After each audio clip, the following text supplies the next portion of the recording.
Assalamualaikum warahmatullahi wabarakatuh. Halo semua, perkenalkan nama saya Yudhistira Agel Lydia Purbarini yang biasa dipanggil Lydia atau Agel. Saya adalah mahasiswa dari Universitas Muhammadiyah Profesor Dr. Hamka, Fakultas Keguruan dan Ilmu Pendidikan, Prodi Pendidikan Guru Sekolah Dasar atau PGSD.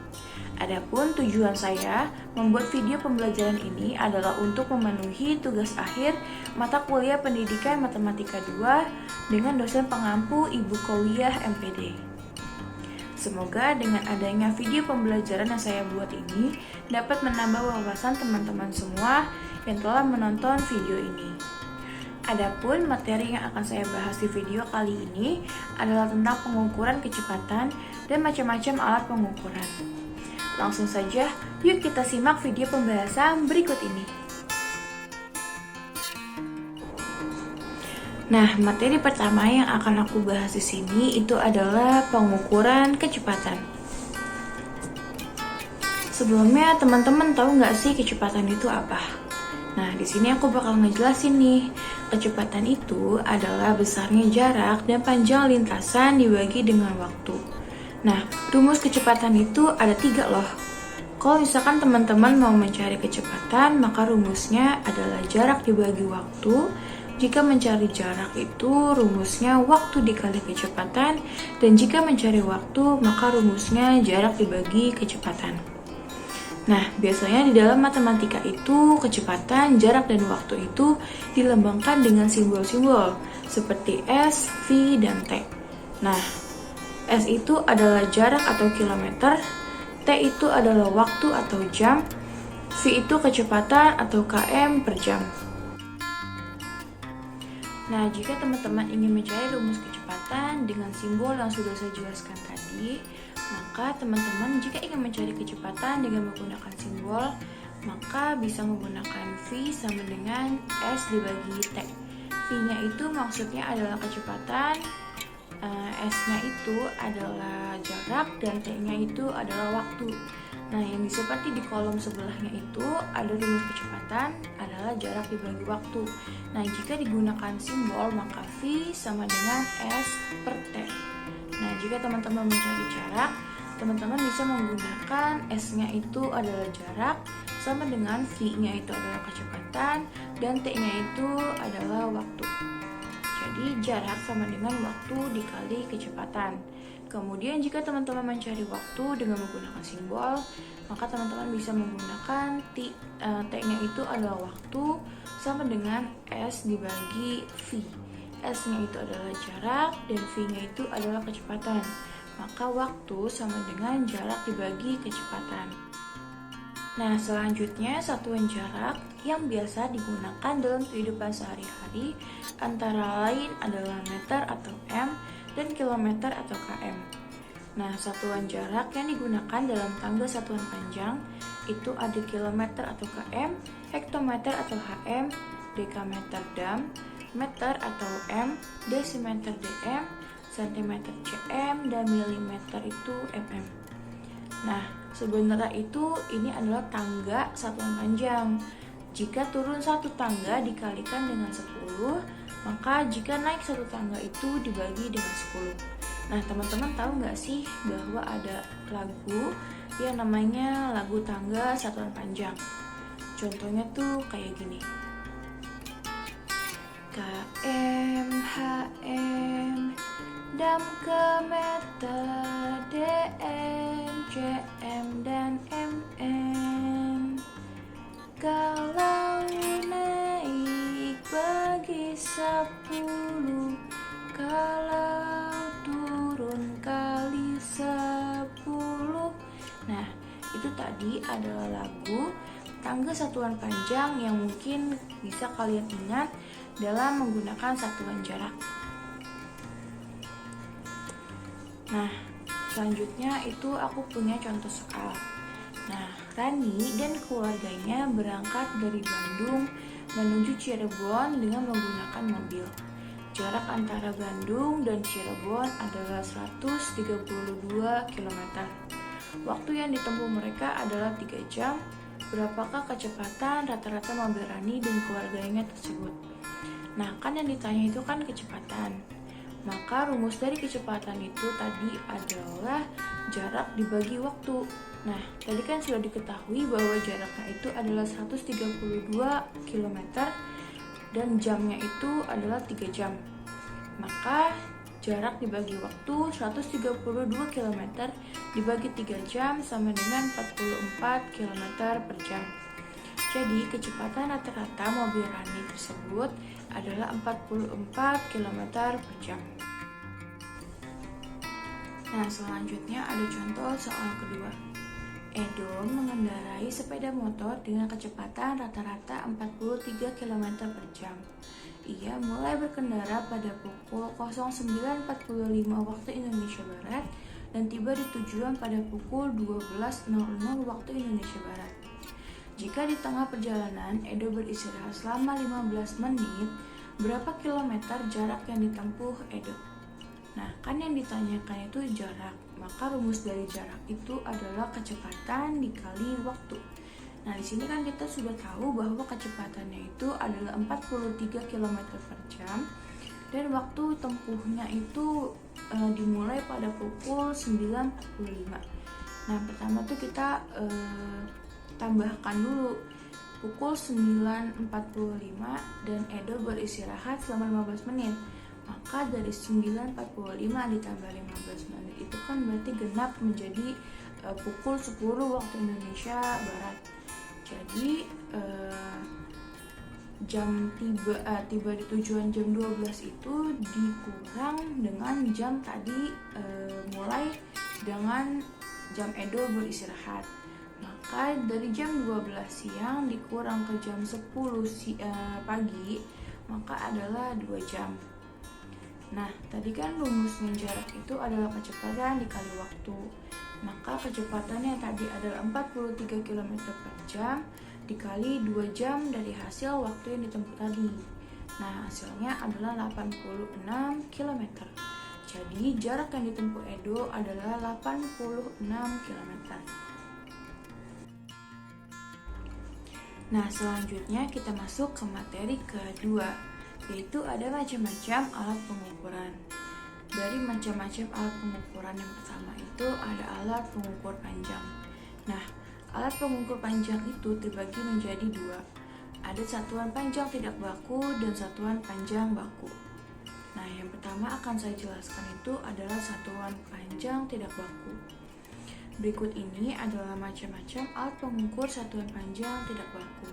Yang pertama adalah jengkal. Jengkal adalah pengukuran yang disesuaikan dengan jarak paling panjang antara ujung ibu jari tangan dengan ujung jari kelingking. Ini jengkal, pengukur jengkal. Yang kedua itu ada hasta. Hasta adalah pengukuran yang dilakukan dengan ukuran sepanjang lengan bawah dari siku sampai ujung jari tengah. Yang ketiga ada depa. Depa adalah pengukuran yang dilakukan dengan ukuran sepanjang kedua belah tangan dari ujung jari tangan kiri sampai ujung jari tangan kanan. Yang keempat ada kaki. Kaki adalah pengukuran yang dilakukan dengan ukuran panjang sebuah kaki. Yang kelima ada telapak. Telapak adalah pengukuran yang dilakukan dengan ukuran panjang sebuah telapak. Dan yang keenam ada langkah. Langkah adalah pengukuran yang dilakukan dengan ukuran panjang sebuah langkah. Nah, selanjutnya ada contoh gambar alat pengukuran panjang tidak baku. Yang pertama ada jengkal. Tadi kan sudah dijelaskan bahwa mengukur jengkal itu dari ujung ibu jari hingga ujung kelingking. Jadi seperti itu. Nah, untuk jengkal aku punya contoh mengukur panjang sebuah botol ini. Nah, mengukur itu direntangkan itu.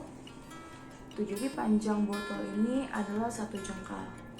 Selanjutnya adalah hasta. Mengukur hasta itu tadi sudah dijelaskan bahwa dari sikut hingga ke jari tengah sini. Jadi panjang hasta itu dari sini ke sini gitu.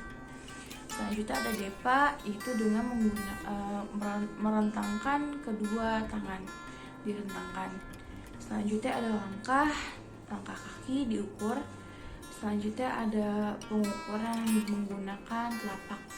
Jadi telapaknya digabungkan terus diukur apa yang mau diukur gitu. Misalkan mau mengukur panjang meja, jadi ujung gitu.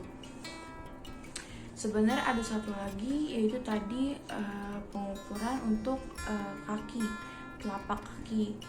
Nah, jadi mengukur pakai kaki itu maksudnya misalkan panjang kaki kalian itu segini.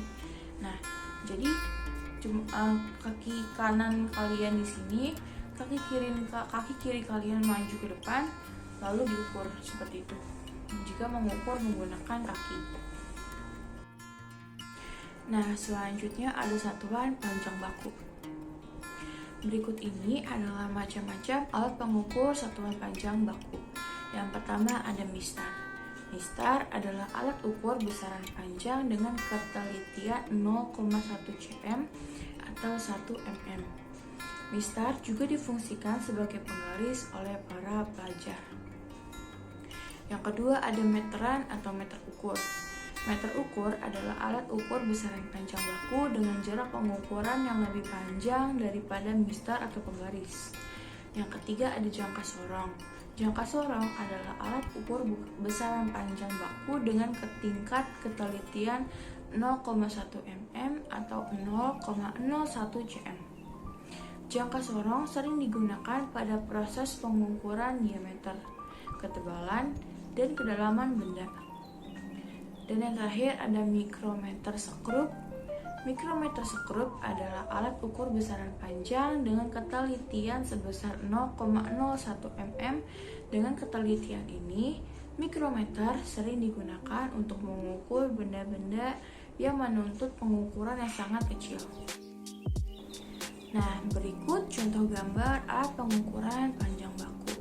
Yang pertama mistar atau penggaris, yang kedua meteran atau meter ukur, yang ketiga jangka sorong, dan yang keempat contoh gambar mikrometer sekrup.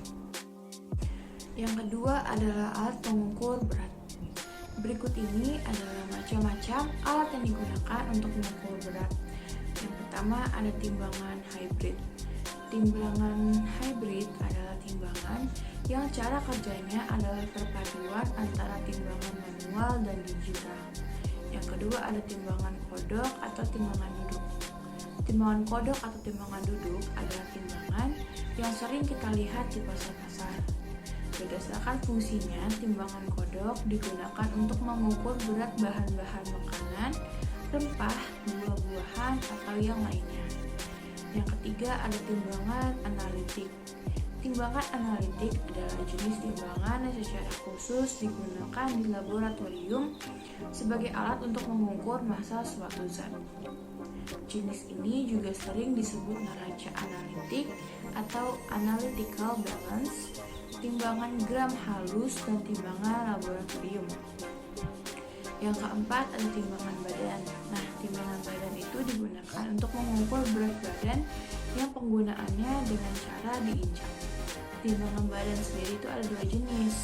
Yang pertama ada versi analog dan digital yang masing-masing punya keunggulan sendiri. Dan yang terakhir itu ada timbangan gantung atau crane. Timbangan gantung atau crane digunakan untuk mengukur berat benda dengan cara digantung. Jadi, benda yang akan diukur beratnya digantungkan pada pengait yang ada pada timbangan gantung.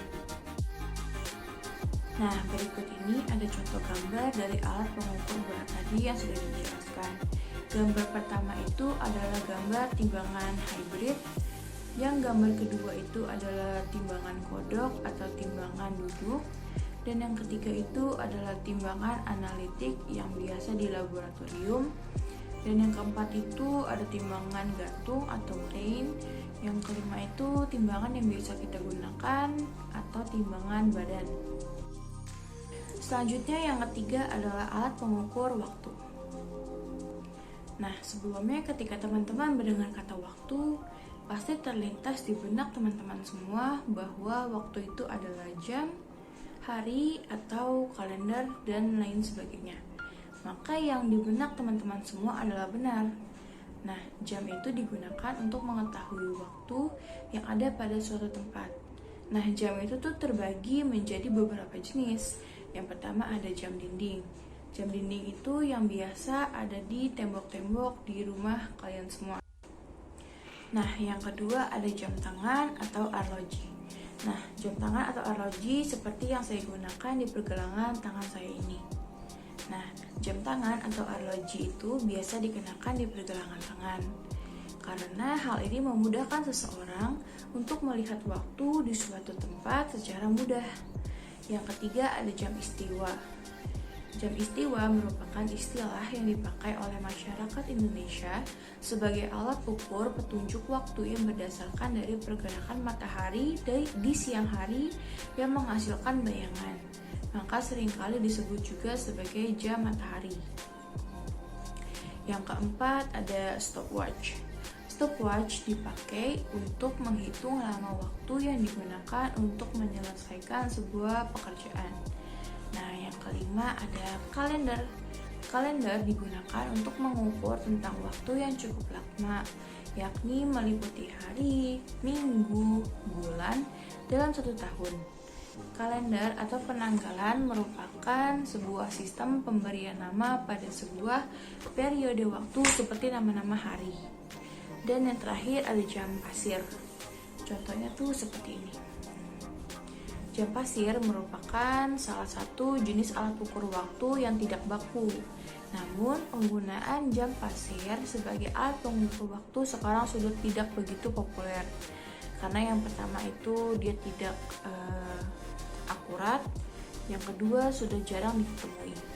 Contohnya, jadi isinya tuh pasir gitu, kelihatan nggak kalau misalkan itu tuh jalan gitu. Itu yang namanya jam pasir. Nah, berikut ini ada contoh gambar alat pengukur waktu. Yang pertama itu ada jam istiwa atau jam matahari, yang kedua ada stopwatch, dan yang ketiga tadi jam pasir. Nah, yang keempat ada alat pengukur debit. Alat yang digunakan untuk mengukur debit adalah current meter. Current meter adalah alat pengukur kecepatan aliran air, bukan untuk mengukur kuantitas atau banyaknya arus. Dalam beberapa kasus dapat juga digunakan untuk menentukan arah aliran air. Dan yang kelima ada alat pengukur kecepatan. Berikut ini adalah macam-macam alat untuk mengukur kecepatan. Yang pertama ada speedometer. Speedometer adalah sebuah alat pengukur kelajuan kendaraan darat yang merupakan perlengkapan standar setiap kendaraan yang beroperasi di jalan. Yang kedua ada odometer. Odometer adalah sebuah alat sebagai petunjuk jarak tempuh kendaraan. Odometer digunakan untuk mengetahui kapan waktunya mengganti oli. Cara bekerjanya secara mekanik atau elektronik. Dan yang terakhir ada tachometer atau RPM.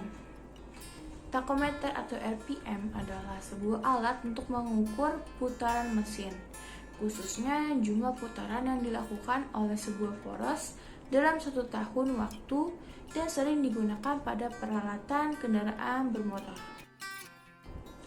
Nah, yang terakhir ada contoh gambar alat pengukur debit dan kecepatan. Gambar yang di atas itu adalah gambar current meter atau alat pengukur debit. Yang di bawah itu adalah gambar alat pengukur kecepatan. Yang di sebelah kiri itu adalah speedometer, yang di sebelah kanan itu adalah odometer.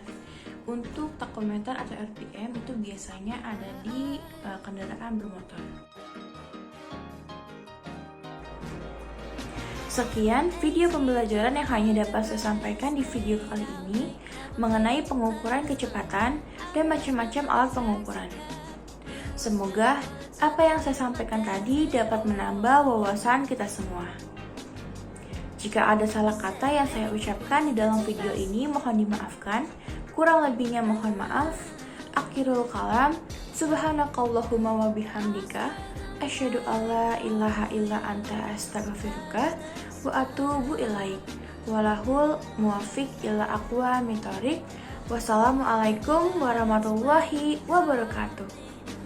Terima kasih. Sampai berjumpa di video lainnya.